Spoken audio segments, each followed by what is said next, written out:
Est-ce qu'un jour mon peuple s'en sortira avec tant de richesse et d'abondance? Nous sommes toujours là, battant des bras. Africain, je me demande souvent si cette manne est une malédiction.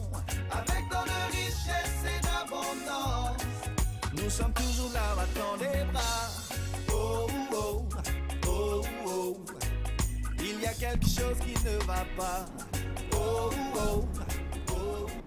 Chers téléspectateurs, bonsoir, ravi de vous retrouver ce soir, une fois encore, dans votre émission Éveil de la conscience du peuple noir pour une nouvelle thématique, à savoir se libérer de son mental pour prendre la route de la vraie réussite. Monsieur Raoul Johnson, toujours fidèle à son poste pour nous guider ce soir. Monsieur Raoul, bonsoir. Bonsoir Tata Dela. Comment vous allez? Je vais bien et vous-même? Je vais aussi bien, merci. Alors déjà, on va commencer par un rappel de tout ce qui a été dit la dernière fois. Très bien, donc la dernière fois, le thème abordé était comment faire de son cerveau son ami et non son ennemi. Parce que comme vous le savez, aujourd'hui, nous savons de façon profonde que notre cerveau, notre mental, notre conscience, notre esprit est notre meilleur ami pour la vie. Alors, faire de cet ami un compagnon de route, ou je dirais un guide, est de première importance, surtout dans le monde, je dirais, unifié dans lequel nous vivons aujourd'hui. D'accord. Et ce soir, nous développons une nouvelle thématique comme annoncé. Il s'agit de quoi comme thématique concrètement? Donc aujourd'hui, nous allons voir un thème qui se rapproche un peu de celui de la dernière fois, comme nous l'avons dit. Se libérer de son mental pour prendre la route de la vraie réussite. Pourquoi ce thème? Parce que, comme je l'ai dit tantôt, nous sommes dans un monde unifié où il y a des gagnants, il y a des perdants, il y a des riches, il y a des pauvres. Je lisais sur les réseaux sociaux encore aujourd'hui où quelqu'un informait que comment se fait-il que les citoyens africains sont pauvres pendant que les Européens investissent des milliards pour faire des guerres. Alors aujourd'hui, il est important que les Africains que nous sommes prenions sur nous, je dirais, de nous prendre en main. Parce que le cerveau, qui est le meilleur ami de l'être humain, nous l'avons également, et nous devons en faire notre premier ami. Et pour en faire notre premier ami, nous devons libérer le prisonnier qui réside dans notre mental pour prendre cette voie. Alors, nous verrons ce thème-là en 3 étapes. La première étape, qu'est-ce que le mental? Il faudra qu'on comprenne ce que c'est. La deuxième étape, comment se libérer du mental? Et la troisième étape, comment prendre la route du vrai développement.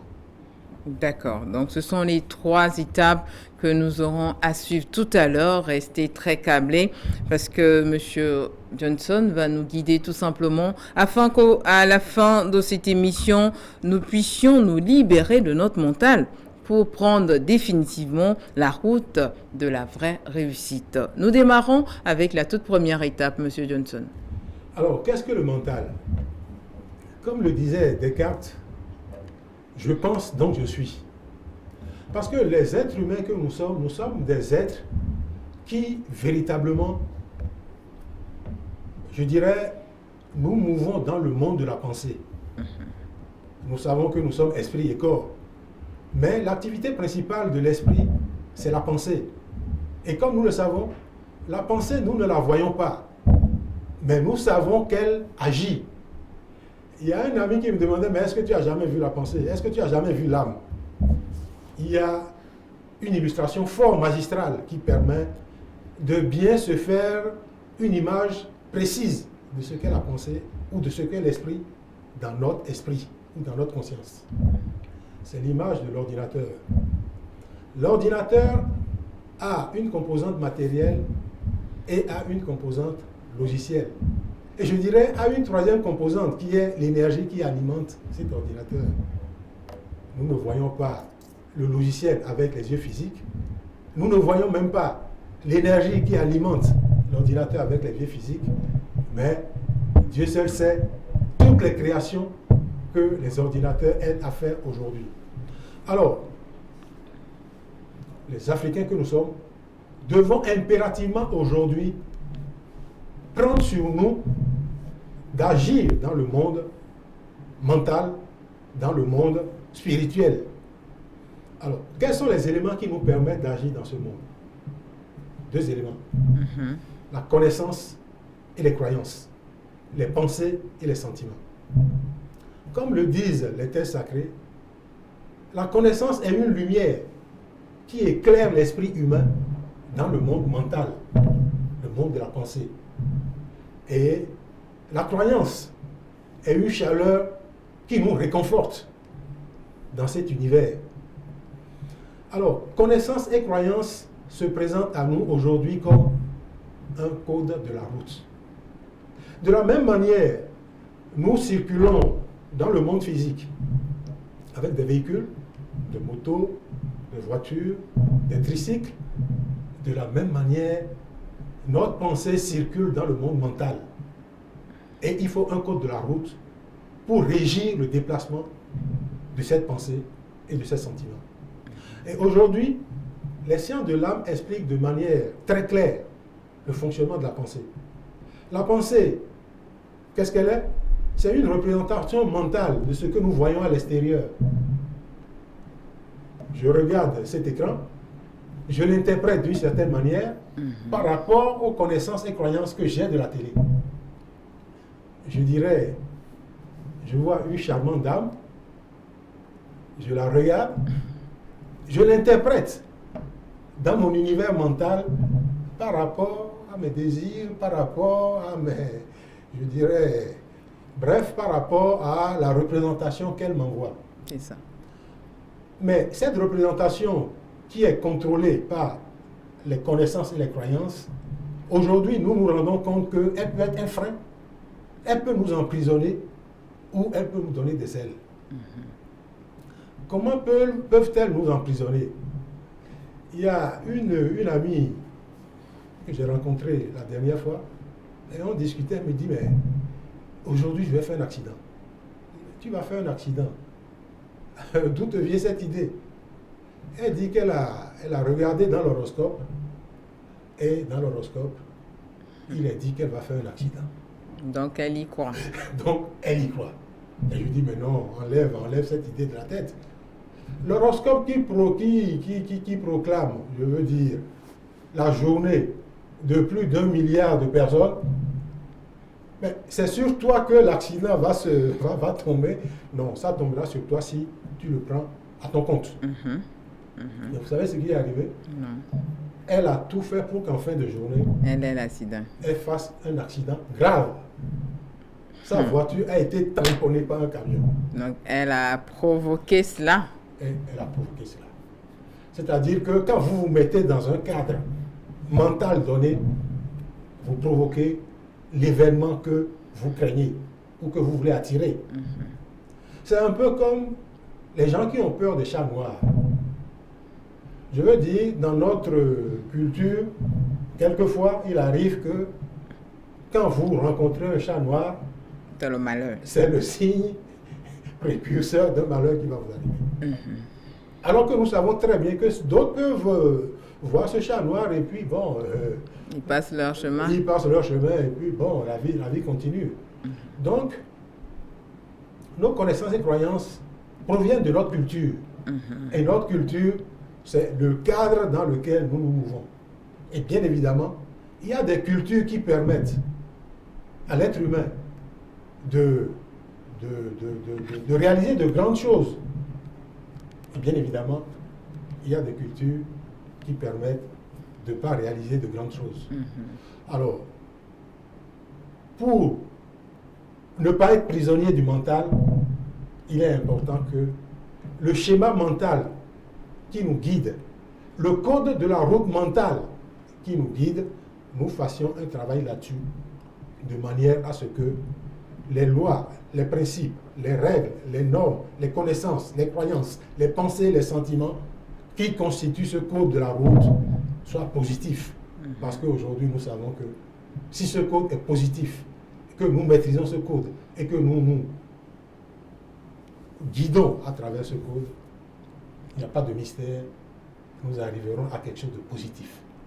Et le contraire est vrai, si ce code est négatif, et si nous nous dirigeons à travers ce code négatif, je dirais, quels que soient les millions que nous pouvons avoir, notre vie risque d'être négative. Donc nous sommes maîtres de notre mental. Nous pouvons être maîtres de notre mental. D'accord. Et c'est qui pourra déterminer tout ce qui aura à nous arriver à chaque étape de notre vie. Exactement. Merci. Alors, la deuxième étape, comment se libérer de son mental? Bien, comme nous l'avons dit dans la dernière émission et très brièvement dans celle-ci, notre cerveau est notre meilleur ami. Oui.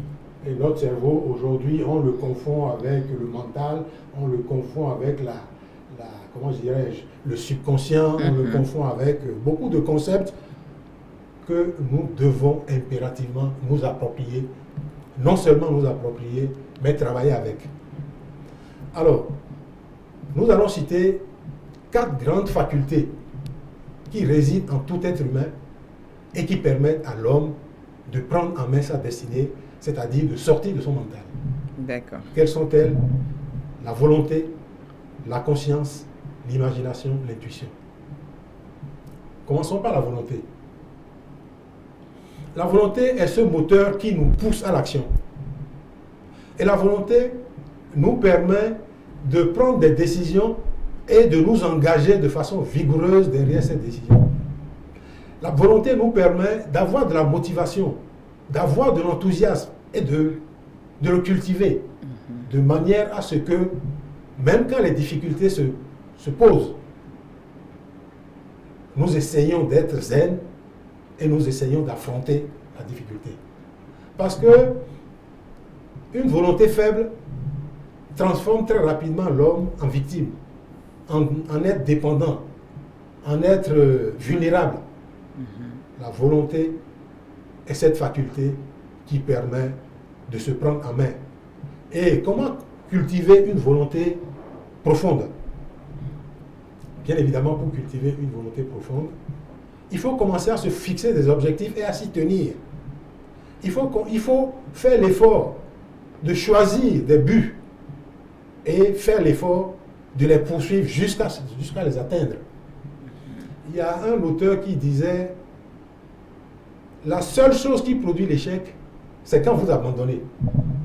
Mais quand vous décidez de ne pas abandonner et vous vous motivez, vous vous focalisez sur le but que vous voulez poursuivre, il n'y a pas de raison pour que vous n'atteigniez pas ce but tant que vous n'avez pas abandonné. Et bien évidemment, faire des exercices physiques, au lieu de faire, je dirais, 5 tours de terrain, vous imposez de faire 10 tours. Au bout du 5e, vous êtes fatigué. Mais vous vous tenez jusqu'à ce que le dernier tour soit fait. Vous voulez sortir, il pleut. Mais vous avez envie de sortir, mais vous avez peur de la pluie. Développer une volonté de gagnant veut que vous sortiez sous la pluie. Qu'il pleuve, qu'il neige. Tant qu'il n'y a pas de tremblement de terre, vous faites l'effort d'y aller. Et à ce moment-là, au fur et à mesure, vous développez une volonté plus puissante. La deuxième faculté qu'il est important de développer pour se libérer du mental, quelle est-elle? C'est la conscience. Les êtres humains, contrairement aux animaux, ont cette faculté qui leur permet de pressentir le bien et le mal, de développer, je dirais, de la foi, une croyance inconditionnelle quant à leur capacité de réussir quelque chose ou quant à leur guide. Ils ont la capacité de développer de la confiance. Ils ont la possibilité, je dirais, de développer de l'estime de soi. Alors, qu'est-ce qui permet de développer la confiance, la foi, l'assurance, l'estime de soi? C'est la connaissance des lois. Une des grandes lois, je dirais, est ce qu'on appelle la loi d'or, la règle d'or. La règle d'or veut que ce que vous ne voulez pas qu'on vous fasse, faites l'effort de ne pas le faire à votre prochain. Faites l'effort d'aimer votre prochain comme vous voulez qu'on vous aime. Faites l'effort de respecter les règles de la société tant que ces règles-là sont des règles définies pour le groupe et pour préserver l'unité du groupe. Et bien évidemment, faites l'effort de respecter l'une des plus grandes lois qui existent. Respecter le créateur de l'univers. Parce que nous avons beau dire tout ce que nous voulons, l'univers ne s'est pas créé de lui-même. Et ce créateur, d'une certaine manière, quand vous respectez ces règles, en pratiquant des outils comme la pensée positive, la pensée positive vous amène à affirmer des choses que vous pouvez savoir fausses. Mais à force de dire « je suis bon », je suis courageux, je suis confiant. Quand bien même la peur approche, vous faites face à la peur et vous dites, celui qui est plus fort que moi va te terrasser. À force de répéter ce genre de choses, à force d'affirmer positivement un certain nombre de pensées, vous commencez à incarner ces pensées et vous commencez à y croire profondément. En réalité, c'est une façon de créer votre code de la route. La troisième faculté qu'il est important de connaître, c'est la pensée rationnelle, l'imagination. Comme vous le savez, on définit l'homme comme un animal intellectuel ou un animal rationnel. Parce que contrairement aux autres, il a la capacité de réfléchir. Mais quand l'être humain ajoute à sa capacité de réfléchir l'imagination, cette capacité devient illimitée. Parce que comme le dit Albert Einstein, la raison est limitée, mais l'imagination peut tout. Avec mon imagination, je peux vivre dans le passé, dans le présent, dans le futur. Et avec l'imagination, il m'arrive souvent de voyager vraiment sans visa pour revisiter tous les pays dans lesquels j'ai vécu, toutes les maisons dans lesquelles j'ai vécu. Et avec mon imagination, aujourd'hui, j'extrais de ma mémoire le passé qui me frustre, qui me donne de l'insatisfaction.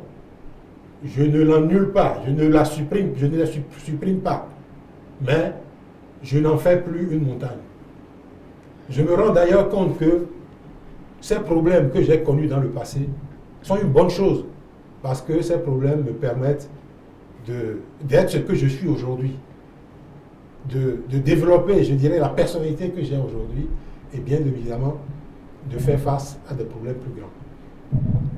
Mais ce qui est intéressant avec la pensée rationnelle et l'imagination, c'est que contrairement à la conscience ou à la foi, je ne me limite plus uniquement à croire.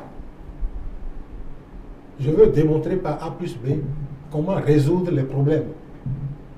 Je prends, et je veux dire, la pensée rationnelle a développé un certain nombre d'outils, entre autres, l'organisation d'entreprise ou les systèmes. Nous savons aujourd'hui que tout système a un certain nombre de composantes, des composantes qui ont besoin d'avoir des liens, qui ont besoin d'avoir des règles qui leur permettent de communiquer de façon harmonieuse. Et tout système ou toute organisation où les règles ne sont pas stables, les croyances ne sont pas stables, de manière à ce qu'on se soutienne mutuellement, c'est des systèmes qui sont voués à l'échec. Et un deuxième outil que la pensée rationnelle a développé qui est formidable, c'est le mot projet. Avec la foi, il était possible de rêver et de prier pour que ça se réalise. Avec le mot projet, certes, il faut prier, il faut rêver, il faut prier, mais il faut modéliser le chemin qui permet de conduire du rêve à la réalité. Et il faut modéliser ce chemin de façon rationnelle. Donc, l'imagination ou la pensée rationnelle plus la foi donnent à l'homme deux ailes qui lui permettent véritablement de sortir de sa prison mentale. Et il y a un troisième outil dont il faut peut-être parler, c'est l'ordinateur. J'aime dire que Dieu a créé l'être humain à son image, l'être humain a créé l'ordinateur à sa ressemblance. Parce que le cerveau humain fonctionne exactement comme un ordinateur. Et comme un ordinateur, le cerveau ou le mental humain a besoin d'être programmé, a besoin d'être alimenté par des données et des règles, et bien évidemment, selon la qualité de cette donnée, ces règles, on produit de bons résultats ou on n'en produit pas. Ok. Et la quatrième faculté est l'intuition. L'homme a la capacité d'avoir des pensées qui lui parviennent, je dirais, d'une source infinie. Il a la capacité de dormir et de faire un rêve prémonitoire qui lui parle et qui se réalise exactement comme il a rêvé. Je crois que c'est peut-être arrivé à chacun de vous. C'est des choses qui arrivent, mais pour que tout ça arrive, bien évidemment, il faut que la volonté, la conscience, l'imagination soient ensemble, parlent le même langage pour que l'esprit, je veux dire, puisse sortir de sa prison mentale et se libérer et peut-être commencer à jouer, à s'épanouir, à créer les technologies que nous voyons. D'accord. Alors, voici expliquer la deuxième étape. Nous allons parler de la toute dernière étape rapidement. Prendre la route de la vraie réussite. Monsieur Johnson. Comme nous le savons, nous avons deux consciences. Une conscience inférieure et une conscience supérieure. La conscience inférieure se limite aux besoins inférieurs. Je veux satisfaire les besoins du corps, je veux satisfaire les besoins de gloire personnelle, je veux avoir de l'argent pour faire le matu vu devant tout le monde. Mais il y a les besoins supérieurs. Les besoins supérieurs ou la conscience supérieure, c'est les quatre facultés que nous venons de citer. Quand on a une profonde connaissance de ces facultés, on sait qu'on peut atteindre tous les objectifs qu'on peut se fixer. Quand je lisais anciennement des tests ou bien des livres où on dit rendez-vous au sommet, aujourd'hui, je sais que dans mon mental, je peux véritablement aller au sommet et envisager ce que je veux réaliser, le programmer et me mettre en route pour. Quand j'entendais Martin Luther King dire « Je suis allé au sommet de la montagne, j'ai vu la terre promise et je sais que les Noirs que nous sommes, nous y irons également. » La terre promise n'est nulle part d'autre que dans notre mental, dans notre esprit. Mais bien évidemment, il y a un profond travail à faire sur la volonté, sur la conscience, sur l'imagination, sur l'intuition pour atteindre cette terre promise. Alors, quand nous savons ça, le monde dans lequel nous sommes aujourd'hui, où, contrairement à ce qui se passait hier, nous avons un certain nombre de connaissances qui sont à notre disposition. Connaissances que nous pouvons nous approprier dans tous les domaines. Bien évidemment, il y en a de bonnes et il y en a de mauvaises. Nous pouvons trier le bon grain du mauvais grain, les planter, je dirais, dans notre univers mental, de manière à ce que nous puissions prendre véritablement la route du vrai succès. Je dis vrai succès parce qu'il y a le faux succès, comme vous le savez. Accumuler, je dirais, beaucoup d'argent dans le monde physique, sans mériter véritablement cette somme, je dirais, comme le dirait l'autre, c'est pas la vraie réussite. Bon, c'est passer un peu à côté parce que la vraie réussite veut que ce que vous avez comme ressources à l'intérieur, vous puissiez les exprimer à l'extérieur pour réaliser ce que vous voulez. Et c'est à juste titre que Henry Ford dit, si vous dites que vous pouvez, vous avez raison. Si vous dites que vous ne pouvez pas, vous avez également raison. Ah oui, la vie est un choix. Parce que vous êtes le seul à décider, à savoir également les ressources intérieures dont vous disposez. Et ce sont ces ressources intérieures qui constituent aujourd'hui l'ultime richesse des hommes et des peuples. Et ces ressources sont entre autres les connaissances et les croyances, la foi et la science, les pensées et les sentiments supérieurs. D'accord. Monsieur Johnson, votre mot de la fin. Alors, je voudrais dire qu'aujourd'hui, l'éducation du XXIe siècle doit prendre vigoureusement sur elle d'enseigner aux Africains, aux élèves, aux étudiants africains noirs, le travail à faire sur l'esprit, sur la conscience, sur le mental. C'est par ce travail que les grands peuples ont créé tout ce qu'ils ont créé. Et c'est par ce travail que, quand les citoyens de ces peuples disent « nous allons entreprendre », ils entreprennent en visant des milliards. Mais je m'excuse, nous les Africains, quand nous disons « nous allons entreprendre », on vise les centaines de mille. Quelquefois, ça se limite à des centaines de mille. Non seulement ça se limite à des centaines de mille, ça se limite à des conflits, des frustrations, des insatisfactions ou des querelles inutiles. Des querelles inutiles entre nous. Aujourd'hui, nous savons que pour que nous soyons véritablement riches, nous allons nous enrichir mutuellement et ensemble. Parce que si les gens autour de moi sont riches, si je veux leur vendre un produit, je dis le produit, je le vends à 100 000, à 1 million, à 10 millions. Si le produit vaut cette somme, ils vont pouvoir l'acheter. Donc aujourd'hui, véritablement, c'est la valeur de notre cerveau, la valeur de notre mental qui constitue notre vraie richesse.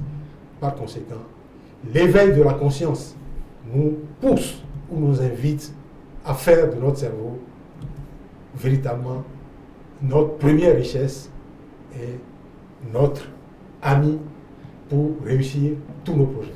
Merci infiniment à Monsieur Johnson pour cette belle explication.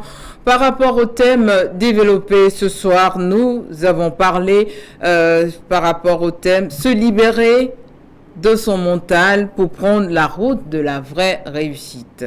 Il espère avoir réussi à nous guider sur ce chemin-là d'une manière ou d'une autre par rapport à son intervention de ce soir. Que chacun cherche au plus profond de soi pour trouver cette voie ou, je ne sais pas, trouver les moyens nécessaires pour pouvoir déjà canaliser son mental afin de réussir comme il se doit. Merci, bonne soirée chez vous. Merci, Tata Dela.